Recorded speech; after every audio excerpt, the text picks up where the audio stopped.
শান্তি আলোচনার জন্য দ্বিতীয় দফার বৈঠকে বসতে যাচ্ছে যুক্তরাষ্ট্র ইরান। গুঞ্জন ছিল সোমবারই ইসলামাবাদে আলোচনায় বসতে পারেন দুই দেশের প্রতিনিধিরা। মার্কিন প্রেসিডেন্ট ডোনাল্ড ট্রাম্পের পক্ষ থেকেও শোনা যাচ্ছিল এমনই বার্তা। তবে ওয়াশিংটনের সঙ্গে গুরুত্বপূর্ণ এই বৈঠক নিয়ে উল্টো দাবি করল তেহরান। দেশটির উপপররাষ্ট্রমন্ত্রী সাইদ খাতিবজাদে জানিয়েছেন, পরবর্তী দফার আলোচনার কোনো তারিখ এখনো নির্ধারণ হয়নি। একসঙ্গে আগে দুই পক্ষের মধ্যে একটি সমঝোতার কাঠামো চূড়ান্ত করতে হবে বলেও জানান তিনি। সর্বোচ্চ পর্যায়ের যুক্তরাষ্ট্র ইরান আলোচনা গত সপ্তাহে ইসলামাবাদে অনুষ্ঠিত হলেও কোনো চুক্তি ছাড়াই তা শেষ হয়।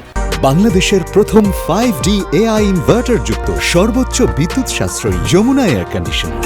সম্প্রতি মার্কিন প্রেসিডেন্ট ডোনাল্ড ট্রাম্প বলেন, এই সপ্তাহান্তে আবার সরাসরি আলোচনা হতে পারে। তবে কূটনীতিকদের মতে ইসলামাবাদে দ্রুত বৈঠকের আয়োজন করা কঠিন হওয়ায় তা হওয়ার সম্ভাবনা কম। তুরস্কের আন্তালিয়ায় এক কূটনৈতিক ফোরামের পাশে সাংবাদিকদের সঙ্গে কথা বলতে গিয়ে খাতিবজাদে বলেন, আমরা এখন দুই পক্ষের মধ্যে সমঝোতার কাঠামো চূড়ান্ত করার দিকে মনোযোগ দিচ্ছি। আমরা এমন কোনো আলোচনা বা বৈঠকে যেতে চাই না যা ব্যর্থ হওয়ার সম্ভাবনা রয়েছে এবং নতুন করে উত্তেজনা বাড়ানোর অজুহাত হতে পারে। আলোচনায় উল্লেখযোগ্য অগ্রগতি হয়েছে, কিন্তু যুক্তরাষ্ট্রের অতিরিক্ত দাবি এবং ইরানকে আন্তর্জাতিক আইনের বাইরে ব্যতিক্রম হিসেবে দেখার চেষ্টা চুক্তিতে পৌঁছাতে বাধা দিচ্ছে।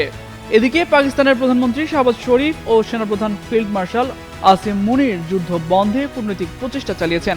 আসিম মুনির তেহরানে 3 দিনের সফরে ইরানের শীর্ষ নেতৃত্ব ও শান্তি আলোচকদের সঙ্গে বৈঠক করেছেন।